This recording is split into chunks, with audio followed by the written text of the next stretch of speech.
우리 새벽에 우리를 도우시는 하나님 아버지를 바라보면서 다 같이 묵도하심으로 예배 자리로 나가도록 하겠습니다. 하나님 아버지, 하늘의 영광을 버리고 이 땅에 오신 예수 그리스도, 또 그 아들을 아끼지 아니하고 우리에게 내어주신 하나님의 크신 사랑, 오늘도 우리 가운데 임하여 주시어서 부족한 우리들을 돕고 계시며 때로는 탄식으로 때로는 기쁨으로 함께 하시는 성령 하나님, 삼위일체 하나님의 역사가 우리를 구원하고 우리를 인도하시며 합력하여 선을 이루는 줄 믿습니다. 하나님, 오늘도 주를 바라보는 자녀들 긍휼히 여겨 주시옵소서. 당신의 크신 사랑에 덧입어 오늘도 주로 인하여 살고 주로 인하여 기뻐하고 주로 인한 참된 정체성을 우리 확인하는 시간들 되게 하옵소서. 말씀과 기도로 우리를 확실하게 세워주실 하나님께 감사드리오며 예수님의 이름으로 기도드리옵나이다. 우리 찬송가 112장 그 맑고 환한 밤중에 성탄 캐롤 같이 찬양하겠습니다. 그 맑고 환한 밤중에 무천사 내려와 그 손에 빛 받들고서 다 찬송하기를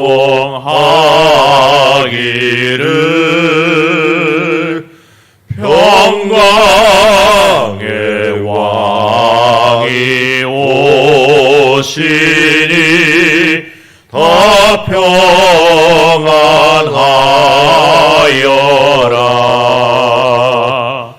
그 소란하던 세상이 다 고요하도다.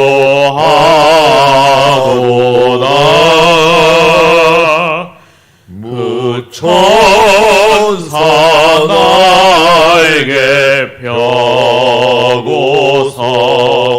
이 땅에 내려와 그때에 부른 노래가 또다시 들리니 이 슬픈 말은 세상에 그 위로 넘치고 온 세상 기뻐 뛰놀며 다 찬송하도다.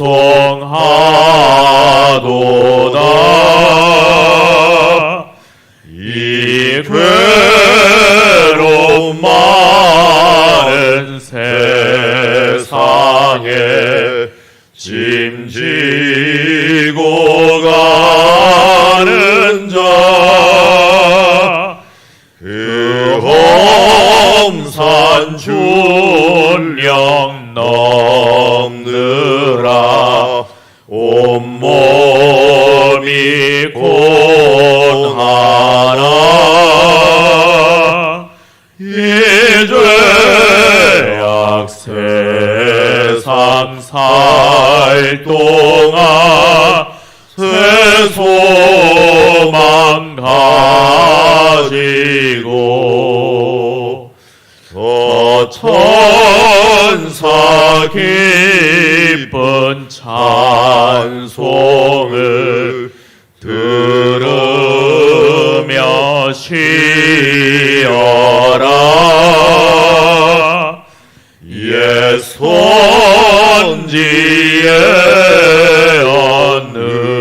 언능하여 베들레헴 성에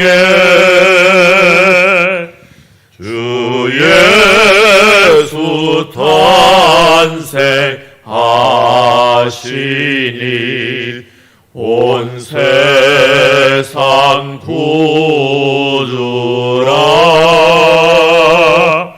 저 천사 기쁜 노래를 또다시 부르니 온 세상 사는 사람들 다 화답하오다.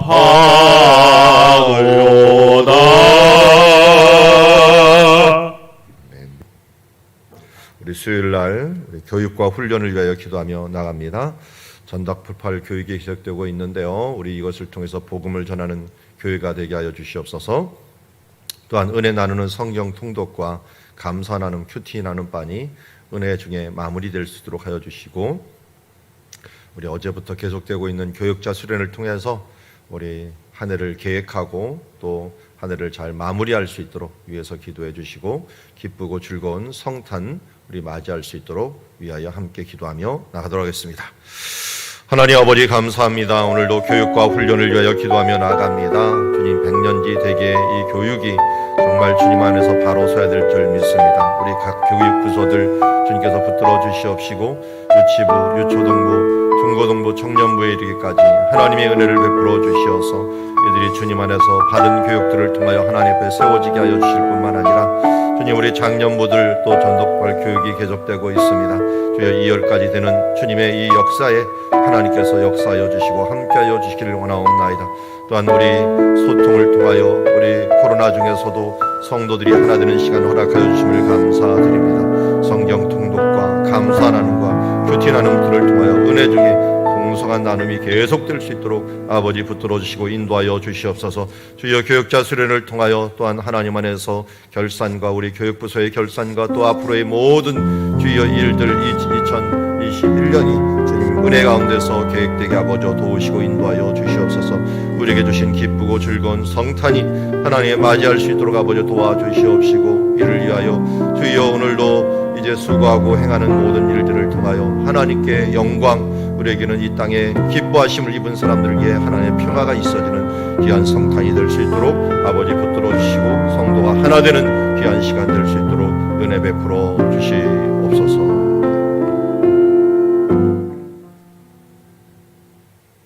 하나님 아버지, 우리 수요일마다 다음 세대를 위하여 기도하며 나아갑니다. 우리의 기도가 또 우리의 소원이 하나님 앞에 상달되어 우리 이 땅에 있는 다음 세대들 가운데, 또한 하나님 신앙 안에서 자라가는 세대들 가운데 함께하여 주시옵시고, 이를 위하여 회의하고 이를 위하여 또 수고하고 이를 위하여 또 소통하려고 하는 모든 수고하는 손길들 위해 하나님 은혜 베풀어 주시옵소서. 예수님의 이름으로 기도드리옵나이다. 오늘 우리에게 주신 하나님의 말씀은 누가복음 1장 26절에서 38절 말씀까지 함께 보도록 하겠습니다. 주의 길을 여는 순종이라는 제목을 갖고 하나님의 말씀 보도록 하겠습니다. 26절부터 한 절씩 교독하며 나가도록 하겠습니다. 여섯째 달에 천사 가브리엘이 하나님의 보내심을 받아 갈릴리 나사렛이란 동네에 가서 다윗의 자손 요셉이라 하는 사람과 약혼한 처녀에게 이르니 그 처녀의 이름은 마리아라. 그에게 들어가 이르되 은혜를 받은 자여 평안할지어다, 주께서 너와 함께 하시도다 하니, 처녀가 그 말을 듣고 놀라 이런 인사가 어찌함인가 생각하매 천사가 이르되 마리아여 무서워하지 말라, 내가 하나님께 은혜를 입었느니라. 보라, 내가 잉타하여 아들을 낳으리니 그 이름을 예수라 하라. 그가 큰 자가 되고 지극히 높으신 이의 아들이라 일컬어질 것이요, 주 하나님께서 그 조상 다윗의 왕위를 그에게 주시리니 영원히 야곱의 집을 왕으로 다스리실 것이며 그 나라가 무궁하리라. 마리아가 천사에게 말하되 나는 남자를 알지 못하니 어찌 이 일이 있으리이까? 천사가 대답하여 이르되 성령이 내게 임하시고 지극히 높으신 이의 능력이 너를 덮으시리니 이러므로 나실 바 거룩한 이는 하나님의 아들이라 일컬어지리라. 보라, 내 친족 엘리사벳도 늙어서 아들을 배었느니라. 본래 임신하지 못한다 알려진 이가 이미 6달이나 되었나니 대저 하나님의 모든 말씀은 능하지 못하심이 없느니라. 같이 읽겠습니다. 마리아가 이르되 주의 여종이오니 말씀대로 내게 이루어지이다 하매 천사가 떠나가니라. 아멘.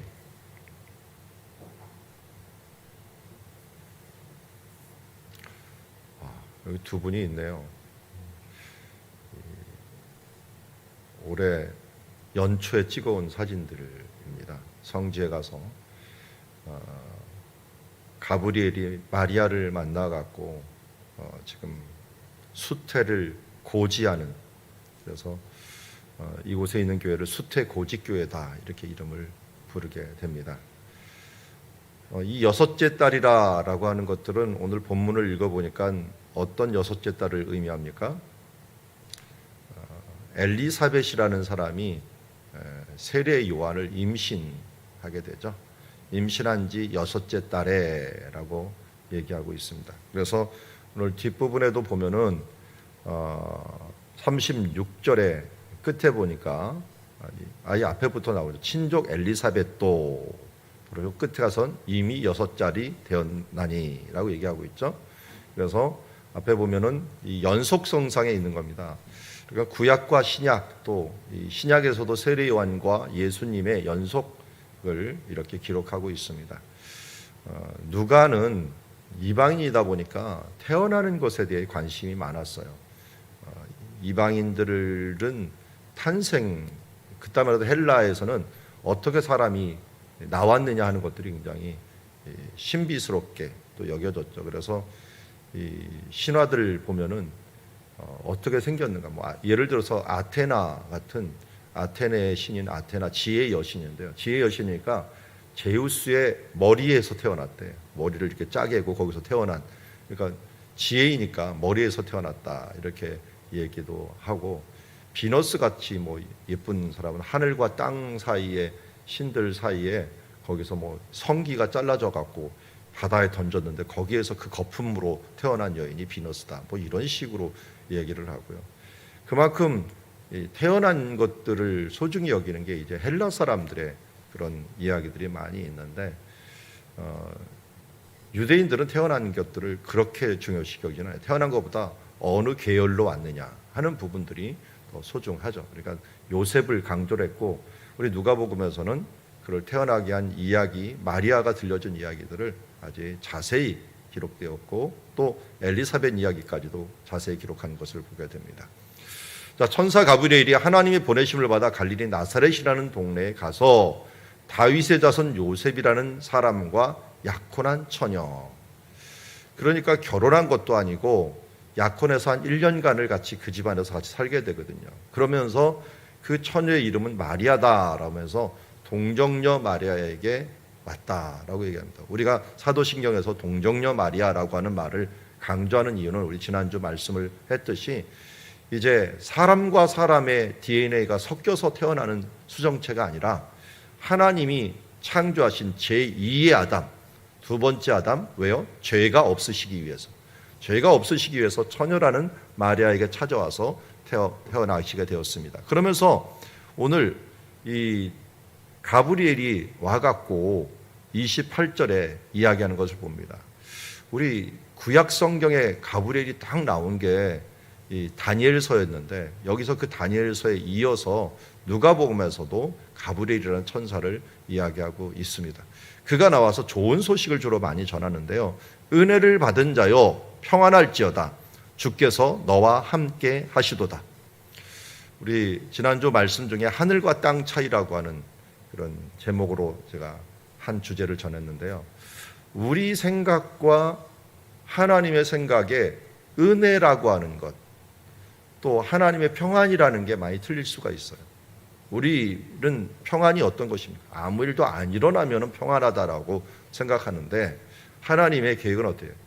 많은 일이 일어날 중에서 그것을 흔들리지 않는 걸 우리는 평안이라고 이야기를 합니다. 큰 파도가 일어나도, 폭풍이 일어나도 그 중에 안전한 가운데 그 폭풍 중에서도 정말 흔들리지 않고 굳건히 서 있는 부분들을 우리는 하나님은 평안이라고 얘기합니다. 이때가 얼마나 이 힘든 때이겠습니까? 마리아가 만약 여기서 이 정혼한 여인이 아들을 낳았다. 내가 하나님의 은혜를 입었다. 그리고 30절에 그 은혜를 아주 구체적으로 얘기해요. 무서워 말라. 내가 하나님의 은혜를 입었다라고 했는데 무슨 은혜인가 봤더니 내가 잉타하여 아들을 낳으리니 그 이름을 예수라 하라. 아들을 낳는 것이 바로 그의 은혜라고 얘기하고 있어요. 아니, 아이를 임신을 못하던 가정에서 아이를 낳으면 그것은 은혜죠. 아들을 그렇게 바라던 가정에서 낳으면 은혜죠.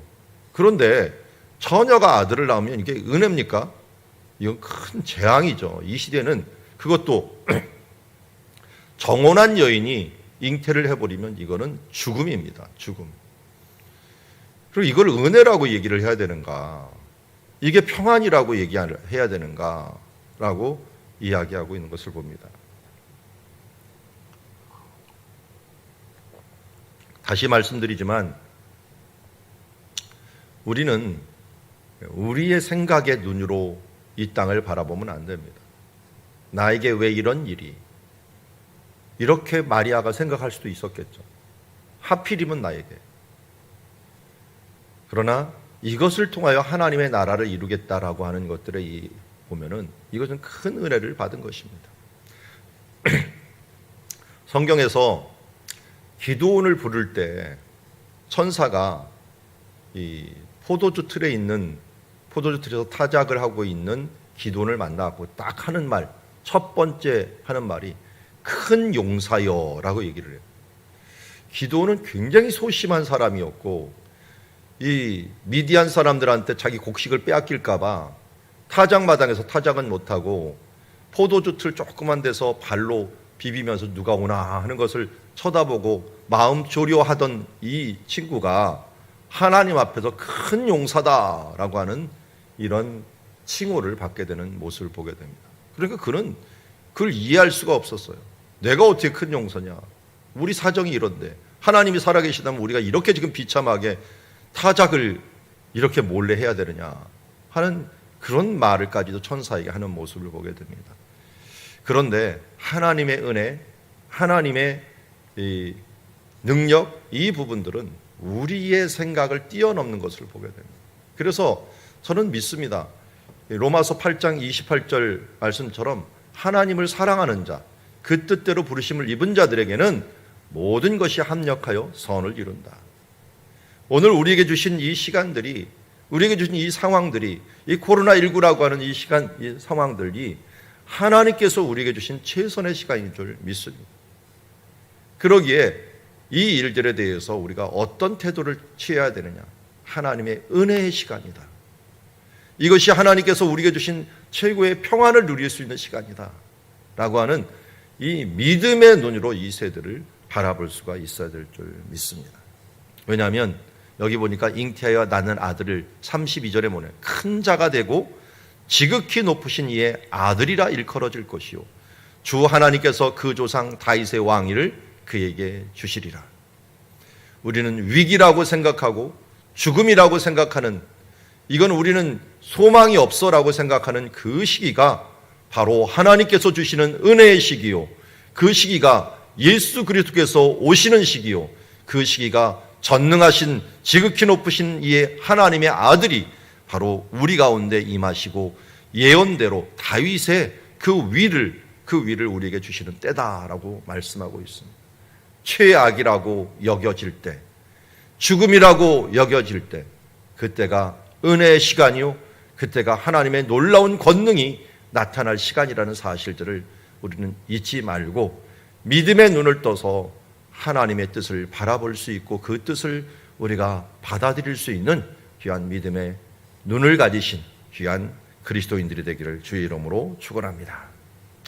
두 번째로 보니까 여기 천사가 이야기하는 모습들을 볼 때 이렇게 놀라운 하나님의 능력이 임합니다. 야곱의 집을 왕으로 다스릴 것이며 그 나라가 무궁한 일들, 이게 야곱의 집을 다스리고 그 나라가 무궁하다라고 하는 것은 사무엘하 7장 12절 13절에 다윗의 언약이 임하는 장면이에요.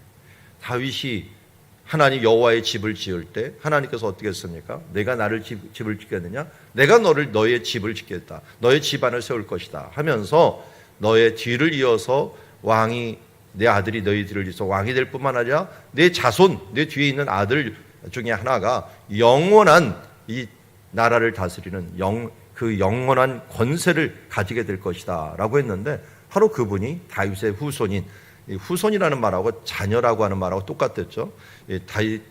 너의 아들이, 바로 이 다윗의 아들이 영원한 나라를 통치할 것이다 라고 했는데, 이것이 바로 임하는 장면이 이 천사가 전하는 자리라는 것을 알 수가 있습니다. 그래서 왕으로 다스릴 것이며 그 나라가 무궁한 일들이 임할 것이다. 다윗의 예언이 임합니다. 그러니까 하나님의 선지자의 예언이 어떻게 임합니까?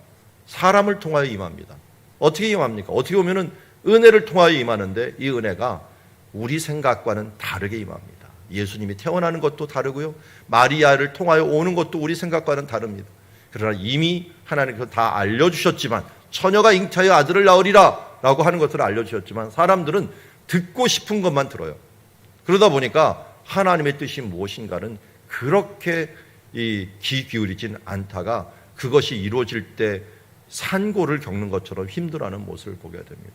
그러나 우리가 우리 생각과 다르게 하나님의 뜻이 이루어진다고 할 때 그때 우리 마리아를 본받아야 됩니다. 마리아는 뭡니까? 맨 처음에는 자기도 이해할 수가 없었어요. 그래서 앞에서 뭐라고 합니까? 그 앞에 이 인사가 어찌 된 일이냐라고 이야기를 했다가 아들까지 낳는다 그러니까 어떻게 해요? 나는 남자를 알지 못하니 어찌 일이 있으리까 라고 얘기합니다. 그런데 천사가 얘기합니다.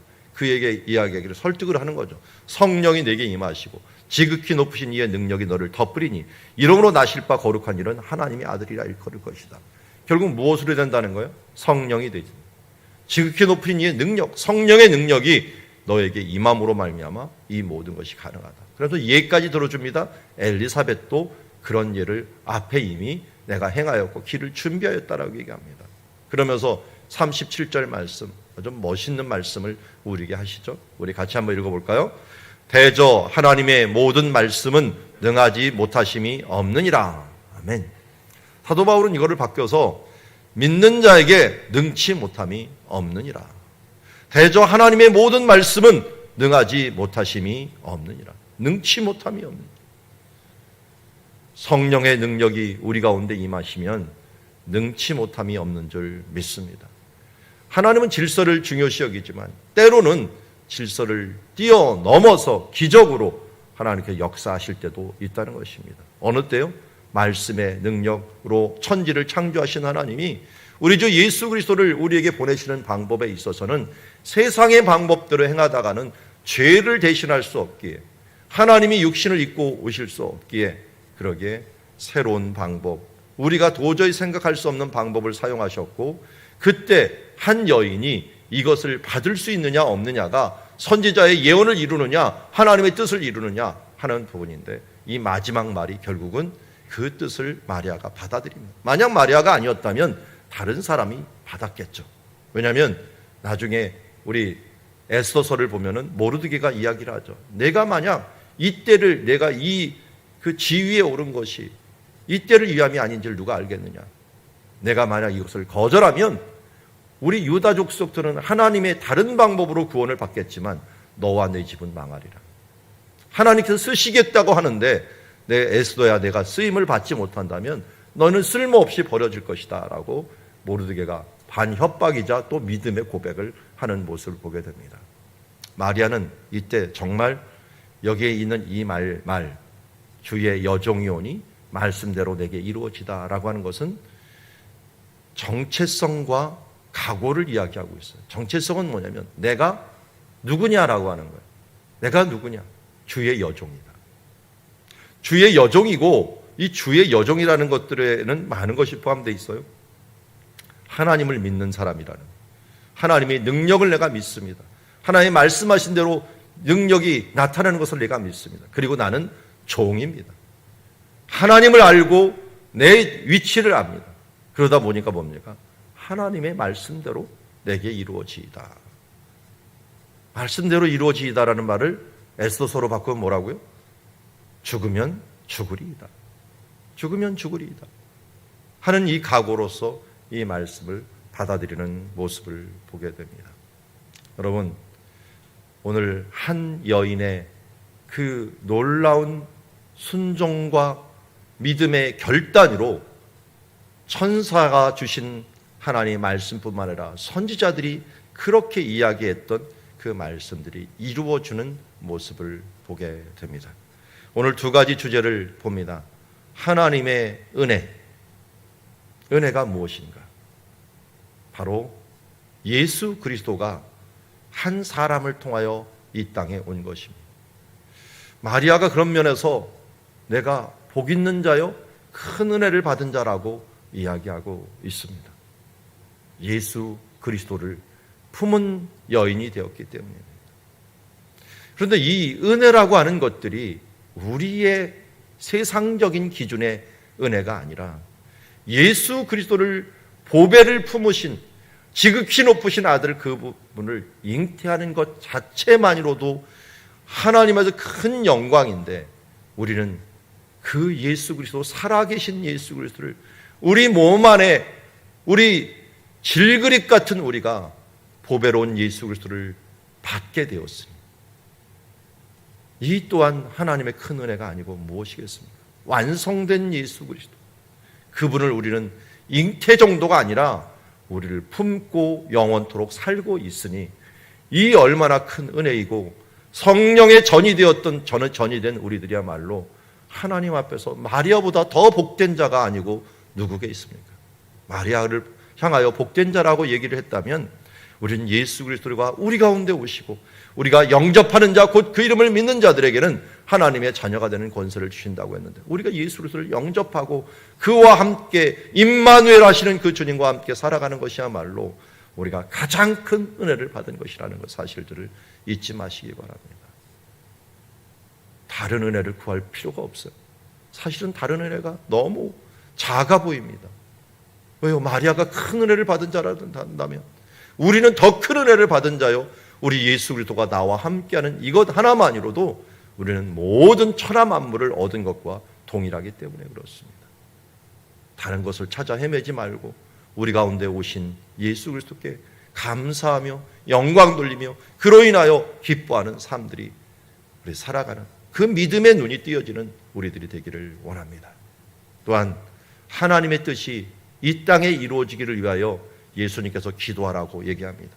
제1호 제목이 바로 아버지의 나라가 오게 하시며 이것을 위하여 우리에게 기도하라고 했는데, 마리아를 통하여 이것이 이루어집니다. 어떻게 해요? 주의 여정이 오니 주의 말씀대로 이루어지이다. 오늘도 우리의 삶이 바로 순종의 역사, 우리가 주님의 종으로서 하나님의 뜻이 나를 통하여 이 땅에 펼쳐질 수 있도록 순종하면서 나아가는 주의 자녀로 살아가는 주님의 그 축복받은 자녀들이 되기를 주의 이름으로 축원합니다. 기도하겠습니다.